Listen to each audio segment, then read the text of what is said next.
സംസ്ഥാന സർക്കാർ തിരുവനന്തപുരം കോർപ്പറേഷന് കുടിശ്ശിക ഇനത്തിൽ നൽകാനുള്ളത് 400 കോടി രൂപ. കോർപ്പറേഷൻ പ്രഖ്യാപിച്ച പദ്ധതികളെല്ലാം നിലച്ചിരിക്കുന്ന സാഹചര്യത്തിലാണ് വൻ പദ്ധതികളുടെ പ്രഖ്യാപനം വീണ്ടും ബജറ്റിൽ നടത്തിയിട്ടുള്ളത്. അതിനാൽ പ്രഖ്യാപനങ്ങൾ വെറും പ്രഹസനമാകുമെന്നതാണ് പ്രതിപക്ഷ ആരോപണം. വയോജനക്ഷേമത്തിനായി 12 കോടി രൂപയുടെ പ്രഖ്യാപനമടക്കം വൻ പദ്ധതികളാണ് തിരുവനന്തപുരം നഗരസഭയുടെ ബജറ്റിലുള്ളത്. ദുരന്ത നിവാരണത്തിനായി 9 കോടി രൂപ വകയിരുത്തി. വെള്ളക്കെട്ട്, തീരശോഷണം, കടൽക്ഷോഭം, തീപിടുത്തം, വരൾച്ച ഈ പ്രശ്നങ്ങൾ നേരിടുന്നതിനും അവ പരിഹരിക്കുന്നതിനു വേണ്ടിയുമാണ് തുക. IIT റൂർക്കിയുമായി ചേർന്ന് ഫ്ലഡ് മിറ്റിഗേഷൻ മാസ്റ്റർ പ്ലാൻ തയ്യാറാക്കും. ഇതിനായി 2.5 കോടി വകയിരുത്തി. റാപ്പിഡ് റിയാക്ഷൻ ടീം സജ്ജമാക്കുന്നതിനായി 75 ലക്ഷം രൂപ മാറ്റിവെച്ചു. മൺസൂൺ കാലങ്ങളിൽ 24 മണിക്കൂറും നഗരസഭയിൽ കോൾ സെന്റർ പ്രവർത്തിക്കും.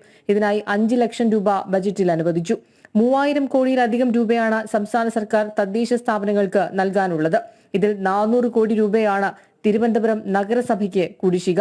കടുത്ത സാമ്പത്തിക പ്രതിസന്ധി കാരണം പദ്ധതികളെല്ലാം നിലച്ച സാഹചര്യത്തിൽ ബജറ്റിലെ വമ്പൻ പ്രഖ്യാപനങ്ങൾ വെറും പ്രഹസനമാകുമെന്നാണ് പ്രതിപക്ഷ ആരോപണം. ജനം, തിരുവനന്തപുരം.